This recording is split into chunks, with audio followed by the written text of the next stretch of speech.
Hi viewers, welcome to our channel. ప్రస్తుతం మనతో పాటు దాము బాలాజీ గారు సీనియర్ జర్నలిస్ట్ ఉన్నారు. వారితో ఒకసారి మాట్లాడదాం. సార్ నమస్కారం. సార్ నమస్తే. సార్ వల్లభనేని వంశీ గత కొన్ని నెలలుగా కూడా జైల్లోనే ఉన్నారు. అయితే ఈ నేపథ్యంలో తన ఆరోగ్యం క్షీణించిందని హాస్పిటల్లో అడ్మిట్ చేశారని చెప్పేసి వార్తలు వస్తున్నాయి. సార్ అటువైపు నుంచి వైసీపీ వాళ్ళు ఏం ఆరోపిస్తున్నారంటే జైల్లో వల్లభనేని వంశీపై విషప్రయోగం జరిగింది అని చెప్పేసి అతను చెప్పడానికి కుట్రలు జరిగాయని చెప్పేసి వాళ్ళు చెప్తున్నారు.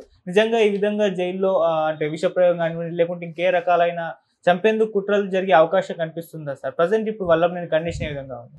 ముందుగా వల్లభనేని కండిషన్ మాట్లాడుకొని తర్వాత మిగతా విషయాలు మాట్లాడుకుందాం. వల్లభనేని వంశీ గత 50 రోజుల నుంచి జైల్లో ఉన్నాడు. ఫిబ్రవరి 13 ఆ ప్రాంతంలో అరెస్ట్ అయ్యాడు.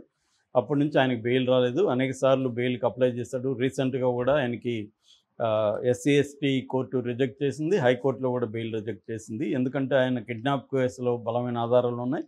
ఇంకా చాలామంది ఈ కేసులో ఎస్కేప్ అయి ఉన్నారు. వాళ్ళందరినీ మేము పిలిపించాలి. ఇతను బాగా సామాజికంగా ఆర్థికంగా బలవంతుడు కాబట్టి ఇతను ఇన్ఫ్లుయెన్స్ చేసే అవకాశం ఉంది. సాక్షుల్ని బెదిరించడం కావచ్చు, లేకపోతే ప్రలోభపరచడం కావచ్చు చేయొచ్చు. అట్లాగే సాక్ష్యాధారాలని తారుమారు చేసే అవకాశం ఉందని బలంగా ప్రాసిక్యూషన్ ఆర్గ్యుమెంట్ చేయగలిగింది. దాంతో ఇతనికి బెయిల్ అయితే రాలేదు. సో ఆల్రెడీ అతనికి కొంత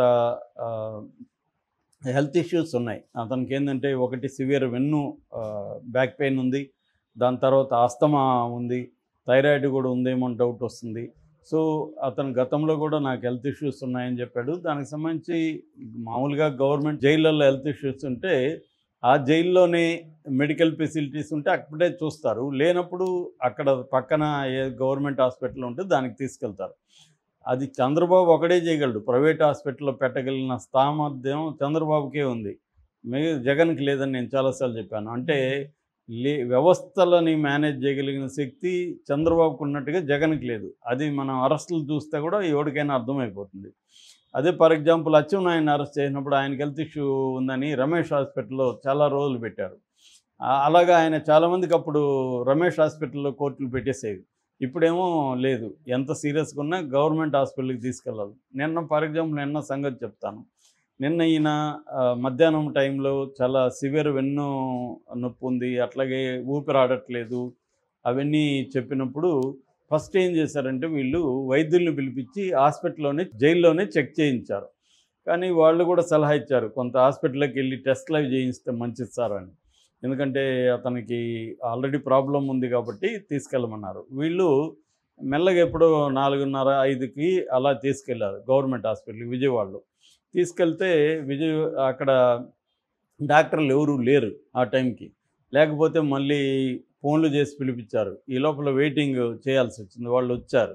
వచ్చిన తర్వాత టెస్టులు చేశారు. అంటే ఎందుకు చెప్తున్నానంటే ఒకవేళ సివియర్గా ఉంటే పరిస్థితి ఏంటి, ఇతనికి సివియర్గా ఉందో లేదో తెలియదు కదా. మొత్తానికి టెస్టులు చేశారు. అతనికి ఈసీజీ, తర్వాత 2D ఎకో, చెస్ట్ ఎక్స్రేలు ఇవన్నీ తీశారు. ఇవన్నీ తీసి అతనికి ఏదో మెడికేషన్ అవి ఇచ్చారు.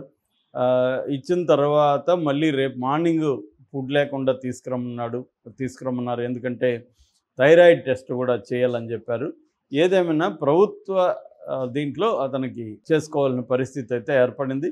సో దీంతో ఇప్పుడు ఒక డౌట్లు జనాలకు వస్తున్నాయి. ఎందుకు ఇతనికి ప్రాబ్లమ్స్ వస్తున్నాయి, ఏమైనా విషప్రయోగం జరిగిందా జైల్లో? ఎందుకంటే తను జైలు ఫుడ్డే తింటున్నాడు, బయట ఫుడ్ అయితే రాలేదు. ఇదే కార్యక్రమం గతంలో కూడా చంద్రబాబు మీద కూడా వాళ్ళు ఆరోపించారు. చంద్రబాబుని చంపేయాలని జైల్లో చూస్తున్నారనేది కూడా ఆరోపించారు. ఇదే మాట ఇప్పుడు వంశీ విషయంలో కూడా ఆరోపిస్తున్నారు, జైల్లోనే వంశీని చంపేయాలని. ఇది అనేక ప్రాంతాల్లో ఇదే ఉంది. కాకపోతే మన దేశంలో జైళ్ళల్లో చంపిన సంఘటనలు లేవా అంటే బోల్డ్ ఉన్నాయి. ఎవ్రీ ఇయర్ దాదాపు 2000 మందికి పైన ఖైదీలు జైళ్ళల్లో చనిపోతున్నారు. రకరకాల కారణాలతో మిస్టీరియస్గా చనిపోతున్నారు. ఆ మధ్య కిటికీకి దాని టవల్ చుట్టుకొని ఆత్మహత్య చేసుకున్న సంఘటనలు కూడా ఉన్నాయి. అట్లాగే మనకి పరిటాల రవి కేసులో మొద్దుసీన్ కానీ మిగతా వాళ్ళందరూ కూడా జైల్లోనే చనిపోయారు. మొద్దుసీన్ చంపిన వ్యక్తి జైల్లోనే చంపాడు. అతను కూడా మళ్ళీ జైల్లోనే చనిపోయాడు మిస్టీరియస్గా. సో మనకి ఆ కేసులు పెద్ద విషయం కాదు. అతి హై సెక్యూరిటీ ఉన్న తీహార్ లాంటి జైల్లోనే పట్టపగలు గార్డ్స్ దగ్గర నుంచి గన్స్ లాక్కొని కాల్ చేసిన సందర్భాలు కూడా ఉన్నాయి. కాబట్టి జైళ్ళు అనేవి సేఫ్ అయితే కాదు గ్యారంటీగా. కాకపోతే ఇతని మీద అలాంటి ప్రయోగం చేశారా లేదని వాళ్ళు ఆరోపిస్తున్నారు తప్ప చేశారా లేదనేది వాళ్ళ దగ్గర కూడా ఏం ప్రూఫ్ లేదు. ఇది ఫర్ ఎగ్జాంపుల్ పాకిస్తాన్ ఆయన ఎవరు మన ఇమ్రాన్ ఖాన్, పాకిస్తాన్ ప్రైమ్ మినిస్టర్, ఆయన మీద కూడా స్లో పాయిజన్ ఇంజెక్షన్ ఇచ్చారు నాకు అనేది ఆయన కూడా ఆరోపించాడు. సో పాజిబుల్ అంటే ఖచ్చితంగా పాజిబుల్ లేదు. ఫుడ్లో స్లో పాయిజన్ ఇవ్వాలనుకుంటే ఇవ్వచ్చు. కాకపోతే అవి చేస్తారా అంటే చెప్పలేము మనం. ఏదేమైనా ఆరోపణ అయితే జరిగింది.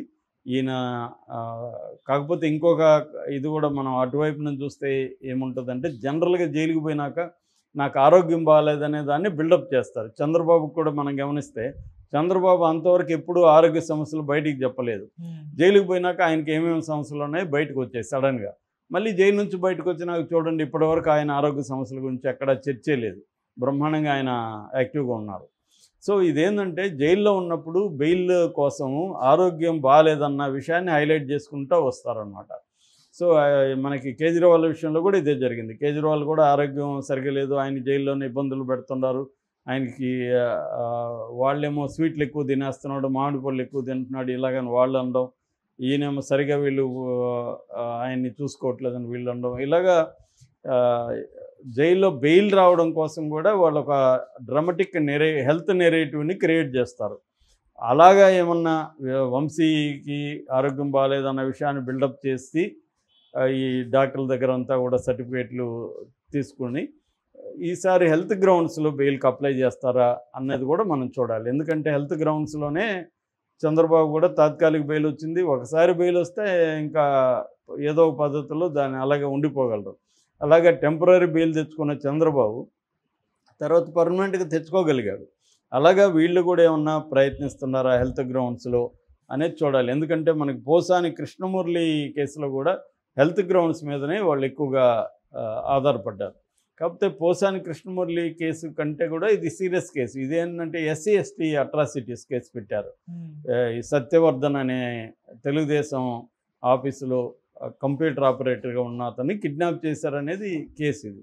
సో అందువల్ల ఈ కేసులో ఇంకా కూడా వల్లభనేని వంశీ జైలుకి వెళ్ళే అవకాశం ఉంది. ఆల్రెడీ అతని మీద ట్వీట్లు ట్రోల్స్ కూడా జరుగుతున్నాయి. అతను హెయిర్ అంతా నేర్చిపోయి ఎట్లా అయిపోయాడు చూడనని. దానికి కూడా కారణం ఏంటంటే జైల్లో బయటలాగా రంగు వేసుకోవడం కూడా ఇబ్బంది అవుతుంది. దానివల్ల ఒరిజినల్ వైట్ హెయిర్ బయటకు వస్తుంది. దానివల్ల ఏజ్ కనిపిస్తుంది, అంటే ఒక మార్పు కనబడుతుంది. రెండోది అతను ఫిజికల్గా అండ్ మెంటల్గా కూడా జైలు అనేది స్ట్రెయిన్ని క్రియేట్ చేస్తుంది. ఎందుకంటే బయట ఉన్న సౌకర్యాలు అయితే జైల్లో ఉండవు.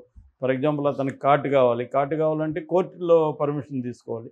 ఒక్కోసారి కోర్టులు కూడా విచిత్రంగా బిహేవ్ చేస్తుంటాయి. ఆ మధ్య 87 ఏళ్ల స్టాన్లీ స్వామి ఒక స్ట్రా అడిగాడు. ఆయనకి ఎందుకంటే చేతులు వణుకుడు రోగం. ఆ వణుకుడు రోగం వల్ల పట్టుకోలేకపోతున్నాను, తినలేకపోతున్నాను, స్ట్రా ఇవ్వండి నేను లిక్విడ్స్ తీసుకుంటాను. 3 నెలలు ఇవ్వాల కోర్టు. అంటే ఎందుకు ఇంత క్రూయల్గా ఉంటాయి కోర్టులో కూడా అనిపిస్తుంది కొన్ని కేసులు చూస్తే. మనకు సాయిబాబా కూడా అంతే, 95% వికలాంగుడు. ఆయన అండా సెల్లో వేసి 10 ఏళ్ళు దాంట్లో చీకటికి దీంట్లో పెట్టారు. మరి కోర్టులు ఏం చేస్తున్నాయి, ఎందుకు ఇంత అమానుషంగా ఎందుకున్నారు, అతను 90% వికలాంగుని అట్లాంటి సెల్ ఎందుకు పెట్టారు అని ఇప్పుడు కోర్టులు ప్రశ్నించవు. అంటే అందుకనే మనకేందంటే సామాన్య ప్రజల్లో విశ్వసనీయత అనేది ఎందుకు ఏ వ్యవస్థల మీద లేదంటే ఇలాంటి కేసులు చూసినప్పుడే మనకి అర్థమవుతుంది. అంటే కొంతమందికేమో అన్ని రకాల సౌకర్యాలు కోర్టులు కూడా ప్రొవైడ్ చేస్తుంటాయి, కొంతమందికి ఏది అసలు పట్టించుకోవు, కనీసం హ్యూమన్ బేసిక్ నీడ్స్ని కూడా పరిగణలోకి తీసుకో. కాబట్టి ఇక్కడేమో ఇతను నోటుదోల గతంలో కూడా చేశాడు. కాకపోతే ఆ కేసు ఇప్పటివరకు పెట్టలేదు, ఇతను పెట్టి అరెస్ట్ చేయలేదు.